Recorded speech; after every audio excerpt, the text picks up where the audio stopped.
ไม่หนีมาป่อนซิมเดินมาป่อนบีซิมอยู่บ้านสองห้องเด้อบ้านสองห้องนางบ่หิวข้าววะ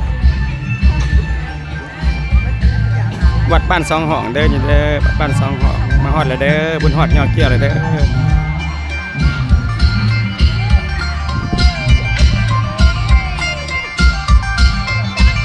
ผู้ส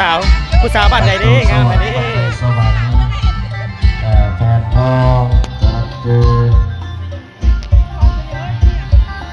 หลาบกันหลาบครับแล้วแต่สภาเขาจะเป็นบอลแล้วบ้านมีซิมเด้อวัดสองห้องเด้อบุญฮอดยอดเกี่ยวได้ไม่ได้มาฮอดได้เมื่อนี้เราจะได้เข้าพิธี